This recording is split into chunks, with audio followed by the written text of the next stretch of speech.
हूं सुपर्णो मोइत्रा साहब, मैंने वहां एक चीज और देखी। तृणमूल कांग्रेस की तरफ से जो रिप्रेजेंटेटिव, उनका नाम मैं अभी नहीं लूंगा, वो वहां पर आए थे। उनको हिंदी बोलनी आती है, लेकिन उन्होंने हिंदी में पूछे गए सवाल का जवाब बांग्ला में दिया। एक तरीके से यह स्थापित करने की कोशिश की जा रही है कि हिंदी वर्सेस बांग्ला है, और वो लोग जो एसेंशियली हिंदी बोलते हैं या कोई दूसरी भाषा बोलते हैं, अगर बांग्ला बोल रहे हैं तो वो गलत कर रहे हैं।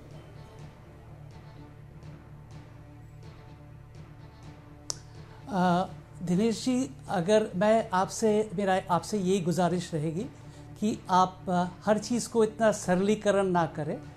वो किस लिए बांग्ला भाषा का इस्तेमाल किए हैं, किस लिए हिंदी नहीं किए हैं, ये मैं उनके लिए कह नहीं पाऊँगा।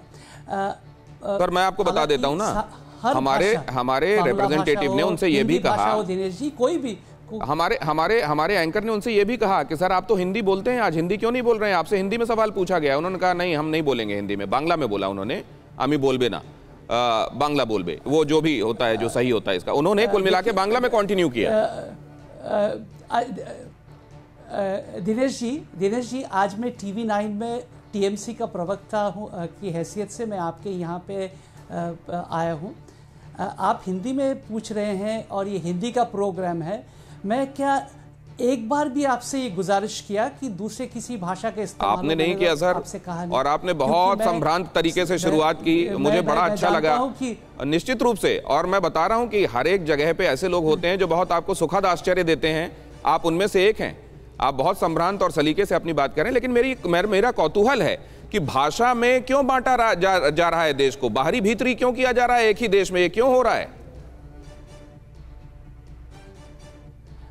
देखिए, ये बहुत अहम सवाल आपने पूछा कि भाषा के अभी जो हम जोड़ने की बात कर रहे थे देश को, क्योंकि हम लोग बार बार ये कहते हैं कि हिंदुस्तान यूनिटी इन डाइवर्सिटी, बार बार हम कहते हैं कि इतना विविधता में भी हमारा जो एकता है, बार बार उसमें बार बार वॉर किया जा रहा है। और अगर करीब 6 साल से हम देखें तो जो सरकार दिल्ली में चल रहे हैं वो भाई भाई को भी लड़ा रहे हैं। और उसका मिसाल के तौर पे दिनेश जी मैं ये कहना चाहता हूँ, अगर आप सिंगू बॉर्डर में देख ले या कहीं पे भी देख ले कि करीब 6 दशक पहले जो स्लोगन हिंदुस्तान में या भारतवर्ष में दिया गया था कि जय जवान और जय किसान, मैं तो बीजेपी को चलिए, तो आपने एक और पहलू इसमें जोड़ा कि यहाँ तो भाई भाई को भी लड़ाया जा रहा है, और वो एनोलॉजी जो सूट करती है उसका भी जिक्र आपने कर दिया। मैं आपके पास लौटता हूँ सर, एक अहम खबर आपको बता दूं। न्यूज़ टॉप 9 रोज सुबह 7 बजे और शाम 7 बजे सिर्फ TV9 भारतवर्ष पर।